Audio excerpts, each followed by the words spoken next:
For the longest time, India was the world's biggest buyer of military weapons. But today, it's building its own, and they're powered by artificial intelligence.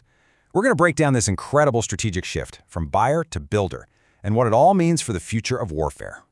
And no, this isn't some scene out of a sci-fi movie. This is a real description from a recent Indian Army trial, an AI-powered gun hitting its target with zero human help. It's a powerful and kind of chilling signal of where warfare is heading, and it's happening right now. This really puts the whole transformation in perspective, doesn't it? For years, India was known as the world's #1 buyer of military hardware. Now, it's completely flipping the script to become a builder, with more than 1,000 defense startups popping up. So how on earth did this happen? So what does it take to spark such a massive change? Let's break down this incredible journey, from simply buying technology to actually creating it from the ground up. You know, the scale we're talking about here is just enormous. With over 1.47 million active troops and a defense budget pushing $79 billion, India is one of the world's top military spenders. You can see why, for a country with needs this big, relying on other nations for your gear is it's a huge strategic risk. That makes this push for self-reliance incredibly high stakes.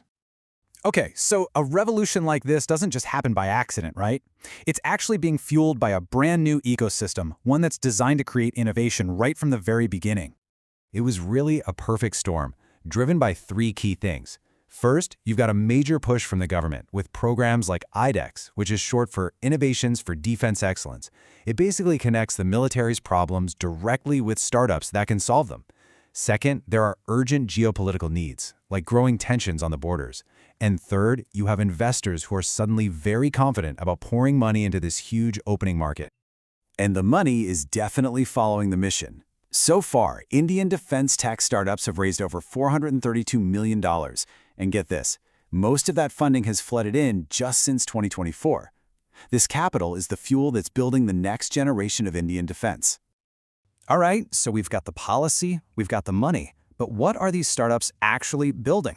Let's take a look at the kind of tech that's starting to show up on the battlefield. Okay, before we go further, there's a key term you've got to know. ISR.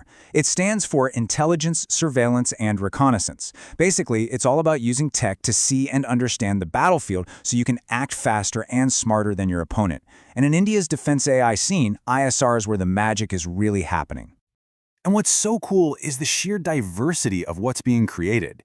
We're talking land, sea, air, even virtual reality for training. You've got companies like IdeaForge building these incredibly smart drones for watching the borders, while others are making unmanned underwater bots for keeping the sea secure. It's a total tech overhaul from top to bottom. And this quote from Pratik Raj at Lightspeed just nails the bigger picture. The whole idea of warfare is shifting. Think about it. For the price of one massive battle tank, you could unleash a whole swarm of smaller, smarter, autonomous drones. It's not just about having the biggest, most expensive toys anymore. It's about having smart, cheap, and overwhelming numbers. So what does all this mean for the rest of the world? Well, the implications are huge, not just for India, but for the global balance of power and who partners with whom. Yeah, these numbers really say it all. India isn't just playing the AI defense league, it's setting the pace. Its market is projected to grow at nearly 28% a year. I mean, that's blowing the global average of 17% right out of the water. This is a major, major shift. And all this tech development, it's not happening in a vacuum. It's actually changing who India partners with on the world stage. It's becoming a go-to tech partner in big alliances, like the Quad. That's with the US, Japan, and Australia. And the goal is pretty clear. Use all this new AI power to create a strategic balance against China's growing influence.